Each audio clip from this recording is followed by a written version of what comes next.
일단 그동안 제가 일을 하면서 또 영상을 편집하느라 번아웃이 또 오는 때가 있더라고요. 동력을 막 열심히 내야 되는데 좀 쉽게 나오지가 않다 보니까 이런 상황이 좀 있었었는데, 남편이 또 성견지명이 있으셨는지 여행을 또 가자고 얘기를 해주시더라고요. 오사카, 교토 이렇게 여행을 기획을 했습니다. 저는 그냥 대표 관광지 3곳 갔다 왔어요. 근데 여러분들 아시잖아요. 일본 가시면 하루에 25,000보는 그냥 기본으로 걸으시는 거예요. 오사카에서 지하철을 이제 타고 끝도 없이 타고 갔는데, 그 가는 길이 너무 예뻤어요. 가는 길에 여러 가지의 아파트, 학교도 보이고 뭐 지나가는 사람들도 보이고 풍경들도 굉장히 보이면서 되게 이게 힐링이구나 막 이런 생각을 너무 많이 했어요. 오사카에서 교토 가는 게 1시간 정도 걸리거든요. 풍경을 보면서 감사한 마음이 들었어요. 직장 생활이나 일이 굉장히 쉽진 않았지만 그것을 견디고 돈을 차곡차곡 모아서 또 이렇게 한 번에 탕진할 수 있었던 내 모습에 감사. 그렇게 이제 교토에 도착하고 나서 처음 갔던 거는 아라시야마부터 먼저 가자. 그래서 거기 외곽에 좀 갔다가 다시 중심지로 오자 라고 해서 이제 아라시야마를 먼저 갔습니다. 아라시야마 대나무 숲이라는 게 빛과 바람의 흐름을 따라서 대나무 숲의 조화를 이룰 수 있도록, 교토의 바람 소리는 아라시야마에서 들을 수 있다 뭐 이런 얘기가 있을 정도로 나무 잎사귀에 흩날리는 스치는 그 소리가 다고 하더라고요.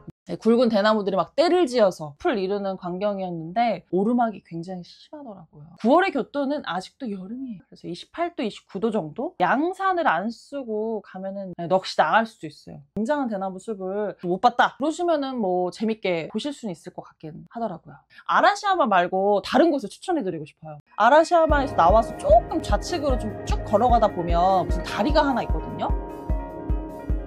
도기치게라는 다리예요. 물에 약간 그 비치는 윤술도 되게 예뻤고, 일본의 진짜 시골의 정겨움을 느낄 수 있을 것 같은 느낌? 이게 마치 커피를 마시고 있는 내 자신이 너무 좋을 만큼 풍경에 녹아들어가지고 거기서 한 진짜 2-3시간이 있었던 것 같아요. 여러분들 꼭 가보시면 너무 좋을 것 같습니다. 자, 그렇게 이제 아라시야마를 돌고 바로 청수사로 이동을 했어요. 교토 하면 청수사잖아요. 여기 안 가면 뭐 교토를 가봤다고 볼 수가 없겠죠. 얼마만큼 사람을 많이 볼 것인가, 기가 많이 빨릴 것이냐 이런 생각을 좀 하면서, 청수사는 우리가 마치 사찰에 가서 빌고 싶은 기도가 있을 때 빌려가는 것처럼 일본 사람들도 뭐 학업에 대한 어려움이나 이 사람들에 대한 건강, 그리고 또 뭐 인간관계 등등의 여러 가지 고민이 있을 때 가는 사찰 중에 하나라고 하더라고요. 청수사라는 그 의미 자체가 맑은 물이라는 의미를 갖고 있대요. 그래서 여러분들도 올라갔는데 또 곳곳을 또 안 보면 굉장히 또 서운하잖아요. 청수사 한 바퀴를 좀 돌아보는 거를 추천드려요.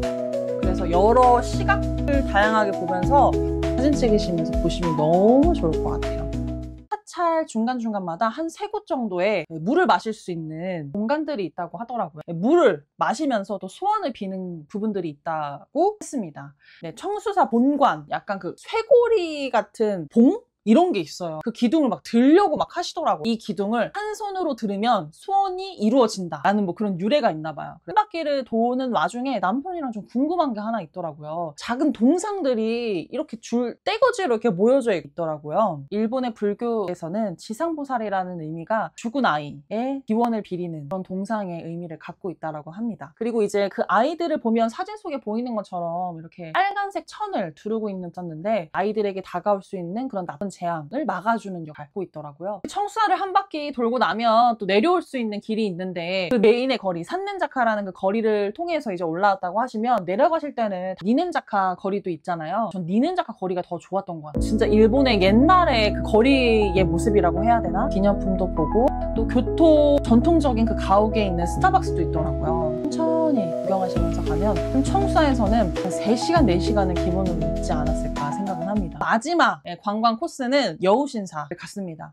여우신사라는 것 자체가 농업, 식량, 상업에 대한 번창을 기리는 사원이라고 하더라고요. 그래서 사람들이 이곳에서 비는 소원들이 여러 가지가 있겠지만 그중 안에서도 사업에 대한 번창, 그리고 성공, 그리고 명예, 소원을 비는 그런 신사 중에 하나라고 하더라고요. 여우신사에서 유명한 게 보일이라는 그 붉은 문이 굉장히 유명하잖아요. 도대체 이렇게 산속에 도일이라는 문이 왜 이렇게 많이 있는 거지 했었는데, 이게 알고 봤더니 기업이나 개인이 내 사업이 잘 됐으면 좋겠다, 번창하게 해달라 라는 그 의미를 담아서 그 문을 기부하는 형태라고 하더라고요. 그래서 그 도일이 문을 자세하게 보시면 글들이 굉장히 많이 적혀져 있어요. 문을 기증하면서 거기다 작성을 하더라고요. 거의 산 꼭대기까지 그 도일이 문이 이어지는데, 이거를 가려면 3-4시간 정도가 소요된다라고 하더라고요. 중간에 빠꾸에서 내려왔습니다. 도대체 이 길이 언제쯤 끝나는 거지? 화장실은 언제 나오는 거지? 할 때쯤에 또 화장실이 나와요. 올라가실 수 있는 거리까지만 올라가시는 것을 추천드립니다. 자, 이렇게 해서 교토 당일치기를 하시는 분들이 꼭 방문해야 되는 대표 관광지를 제가 가지고 왔는데요. 그럼 다음번에는 일본 하면 먹식이죠. 음식들을 소개시켜 드릴까 합니다. 그럼 여러분들 안녕!